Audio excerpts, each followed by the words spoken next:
হিসাব বিজ্ঞানের প্রিয় শিক্ষার্থী বন্ধুরা, আমরা সকলেই জানি যে কোনো একটি ব্যবসা প্রতিষ্ঠানের আর্থিক অবস্থা ভালো নাকি মন্দ অর্থাৎ মূল্যায়ন করার জন্য অত্যন্ত শক্তিশালী এবং গুরুত্বপূর্ণ গাণিতিক পদ্ধতি বা মাধ্যম হলো অনুপাত বিশ্লেষণ। কারণ অনুপাত বিশ্লেষণের মাধ্যমে একটি প্রতিষ্ঠানের লাভজনকতা, দক্ষতা এবং ঋণ পরিশোধের সক্ষমতা কেমন তা খুব সহজেই জানা এবং বোঝা যায়। ফলে আজকে আমরা অনুপাত বিশ্লেষণের অত্যন্ত গুরুত্বপূর্ণ একটি সূত্র সম্পর্কে বিস্তারিত জান, আর সেটা হলো কারেন্ট ক্যাপিটাল রেশিও, চলতি মূলধন অনুপাত। এই ক্লাসটি থেকে আমরা শিখব প্রথমেই হোয়াট এন্ড হোয়াই, অর্থাৎ এই কারেন্ট ক্যাপিটাল রেশিওটা কি এবং এটা কেন নির্ণয় করা হয়। তারপরে জানবো যে এই কারেন্ট ক্যাপিটাল রেশিওকে আরো কি কি নামে অ্যাকাউন্টিং এ ডাকা হয়ে থাকে। এরপর দেখবো এটা রুলসটা কি, মানে সূত্রটা কি। তারপরে দেখবো কিভাবে সেই সূত্রের সাহায্যে ক্যালকুলেশন করতে হয়। এরপর দেখবো আমরা এটার আইডিয়াল স্ট্যান্ডার্ড মানে আদর্শ মান কত। সর্বশেষ আমরা এই কারেন্ট ক্যাপিটাল রেশিও নির্ণয় করে প্রতিষ্ঠান সম্পর্কে কিভাবে কমেন্ট করতে হয় সেটা জানবো। তো প্রথমেই শিক্ষার্থী বন্ধুরা, আমরা এই কারেন্ট ক্যাপিটাল রেশিওকে আরো কি নামে ডাকা হয় অ্যাকাউন্টিং এ সেই নামটা জানবো। সেটা হলো ওয়ার্কিং ক্যাপিটাল রেশিও, কার্যকরী মূলধন অনুপাত। ওয়ার্কিং ক্যাপিটাল রেশিও আর কারেন্ট ক্যাপিটাল রেশিও একই জিনিস, শুধু নাম হলো আলাদা। এবার আমরা দেখবো এই ওয়ার্কিং ক্যাপিটাল রেশিও নির্ণয়ের সূত্রটা কি। প্রিয় শিক্ষার্থী বন্ধুগণ, এই কারেন্ট ক্যাপিটাল রেশিও নির্ণয়ের সূত্র হলো উপরে কারেন্ট ক্যাপিটাল, নিচে হলো কারেন্ট লায়াবিলিটিস। দেখো এই কারেন্ট ক্যাপিটালের সাথে কারেন্ট লায়াবিলিটিস এর তুলনা করা হয় এখানে। তাহলে তুমি যদি এই কারেন্ট ক্যাপিটাল এবং কারেন্ট লায়াবিলিটিস না চিনো তাহলে কিন্তু তুমি কারেন্ট ক্যাপিটাল রেশিও নির্ণয় করতে পারবে না। তাহলে তোমার জন্য এখন জরুরি হচ্ছে এই কারেন্ট ক্যাপিটাল এবং কারেন্ট লায়াবিলিটি জানা। কারেন্ট ক্যাপিটাল হলো, প্রিয় শিক্ষার্থী বন্ধুগণ, কারেন্ট অ্যাসেট থেকে কারেন্ট লায়াবিলিটিস বাদ দিলে আমরা কারেন্ট ক্যাপিটাল পেয়ে যাব। তাহলে দেখো এখন আবার তোমাকে জানতে হবে what is current asset and current liabilities. এই কারেন্ট অ্যাসেট এবং কারেন্ট লায়াবিলিটি চিনার জন্য অসাধারণ দুটি ক্লাস রয়েছে আমার চ্যানেলে, সম্পদের প্লেলিস্টে এবং এই রেশিও অ্যানালাইসিসের প্লেলিস্টে তোমরা দেখে নাও। আর কারেন্ট লায়াবিলিটির সমান তো কারেন্ট লায়াবিলিটিসই, যেটা আগেই বলেছি, এটাও চিনার জন্য বোঝার জন্য সুন্দর ক্লাস আছে আমার চ্যানেলে, তোমরা দেখে নাও। তাহলেই তোমরা কারেন্ট ক্যাপিটাল রেশিওটা নির্ণয় করতে পারবে। এবার দেখবো এই কারেন্ট ক্যাপিটাল রেশিওর সূত্রে এসে যে কিভাবে এটা ক্যালকুলেশন করতে হয়, মানে গণনা কার্যটা কিভাবে করতে হয়।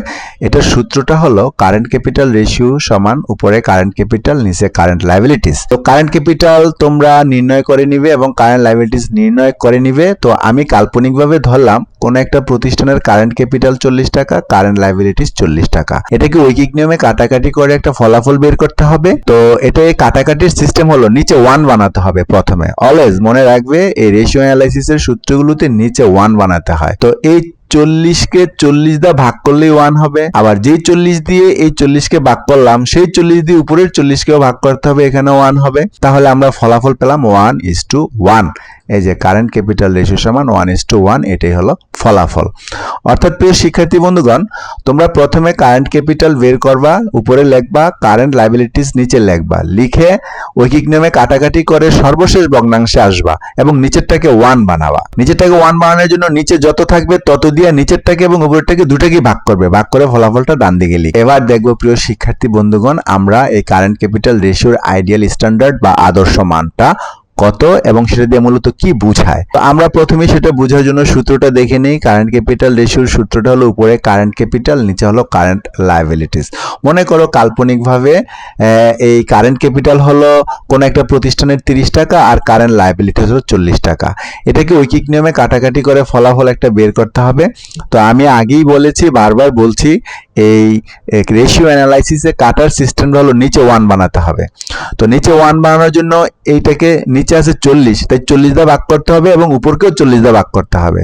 তো 40 দিয়ে 40 কে ভাগ করলে 1, আর 40 দিয়ে 30 কে ভাগ করলে হয় 0.75। তার মানে আমরা বুঝলাম যে কোন একটা প্রতিষ্ঠানের কারেন্ট ক্যাপিটাল হলো 75 পয়সা আর কারেন্ট লায়াবিলিটিস হলো 1 টাকা, আর এর আইডিয়াল স্ট্যান্ডার্ডটা হলো 1:1। তার মানে কারেন্ট লাইবিলিটিস 1 টাকার বিপরীতে অবশ্যই কারেন্ট ক্যাপিটাল 1 টাকা থাকতে হবে। যদি থাকে তাহলেই ভালো, না থাকলে ভালো না। তাহলে দেখো আমরা যে প্রতিষ্ঠানটা থেকে এরকম পেলাম যে 1 টাকা কারেন্ট লাইবিলিটিস এর বিপরীতে 75 পয়সা আছে কারেন্ট ক্যাপিটাল, তাহলে বোঝা গেল এই প্রতিষ্ঠানটা ভালো নয়। এখন একটু প্রিয় শিক্ষার্থী বন্ধুগণ খেয়াল করো, এই যে ক্যাপিটাল, কারেন্ট ক্যাপিটাল হলো মালিকের টাকা, আর কারেন্ট লাইবিলিটিসটা হলো বহির্পক্ষের মানে তৃতীয় পক্ষের টাকা।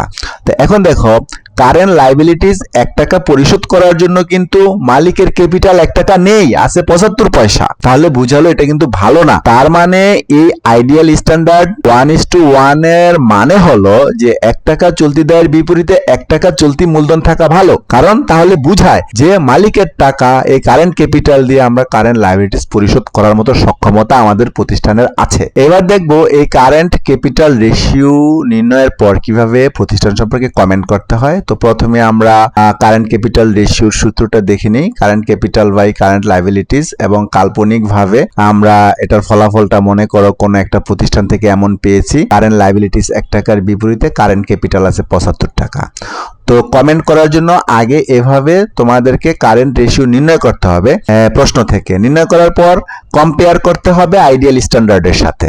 তো আদর্শ মান হলো 1:1, কিন্তু আমরা পেয়েছি 0.75:1। দেখো আমাদের প্রাপ্ত ফলাফলের মানে হলো 1 টাকা কারেন্ট লাইবিলিটিস এর বিপরীতে আমাদের আছে কারেন্ট ক্যাপিটাল 75 পয়সা, আর আদর্শ মানের বক্তব্য হলো 1 টাকা কারেন্ট লাইবিলিটিস এর বিপরীতে থাকতে হবে কারেন্ট ক্যাপিটাল 1 টাকা। তাহলে বোঝা যাচ্ছে যে কারেন্ট লাইবিলিটিস এই দায় পরিশোধ করার মতো পর্যাপ্ত ক্যাপিটাল নেই এই প্রতিষ্ঠানের। তাহলে এটা কম হইলে খারাপ, বেশি হইলে ভালো? তো কমেন্টস করার ক্ষেত্রে প্রিয় শিক্ষার্থী বন্ধুরা এই আদর্শ মানের চেয়ে প্রাপ্ত ফলাফল কম না বেশি এটা হলো জরুরি। যদি কম হয় তাহলে খারাপ, বেশি হলে ভালো, যা আমি কিছুক্ষণ আগে বুঝালাম। যদি কম হয় এ থেকে বোঝা যায় যে প্রতিষ্ঠান তাৎক্ষণিক দায় পরিশোধে সক্ষম নয়। যে কারেন্ট লাইবিলিটিস 1 টাকার চেয়ে যদি ক্যাপিটাল কম হয় তাহলে বুঝতে হবে যে মালিকের টাকা নেই এই দায় পরিশোধের মতো, এটা খারাপ।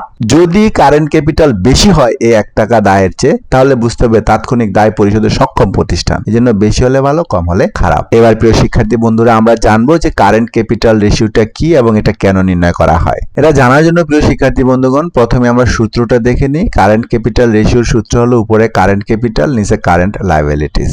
মনে করো কোনো একটা অঙ্ক থেকে বা কোনো একটা প্রশ্ন থেকে আমরা এরকম ফলাফল পেয়েছি, কারেন্ট ক্যাপিটাল আছে যেখানে 75 পয়সা, কারেন্ট লাইবিলিটিস আছে 1 টাকা, আর এর আদর্শ মানটা হলো 1:1। তো কি এবং কেন বোঝার জন্য আমরা একটা কাল্পনিক কোনো একটা প্রতিষ্ঠানের এই কারেন্ট ক্যাপিটাল রেশিও নির্ণয় করে নিলাম এবং আদর্শ মানটা আমাদের হাতে নিলাম। আসলে এখন এটা অ্যানালাইসিস করি। প্রিয় শিক্ষার্থী বন্ধুগণ এই কারেন্ট ক্যাপিটাল রেশিওর আদর্শ মানের বক্তব্য হলো 1:1, এর মানে হলো কারেন্ট লাইবিলিটি যদি 1 টাকা থাকে কারেন্ট ক্যাপিটালও 1 টাকা থাকতে হবে। কিন্তু দেখো আমরা যে প্রতিষ্ঠানের অঙ্ক করেছি সেখানে কিন্তু কারেন্ট লাইবিলিটিস 1 টাকার বিপরীতে কিন্তু কারেন্ট ক্যাপিটাল 1 টাকা নেই, কম আছে।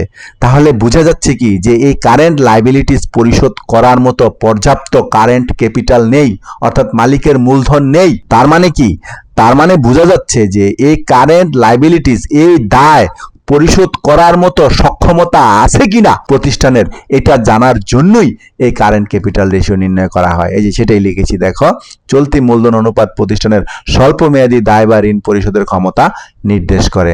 অর্থাৎ 1 টাকা দায়ের বিপরীতে, চলতি দায়ের বিপরীতে কত টাকা কারেন্ট ক্যাপিটাল আছে সেটা জানার জন্যই কিন্তু এই কারেন্ট ক্যাপিটাল রেশিও নির্ণয় করা হয়। যে সেটা লিখেছি যে অর্থাৎ চলতি দায়ের বিপরীতে কি পরিমাণ চলতি মূলধন আছে তা এই অনুপাত থেকে জানা যায়।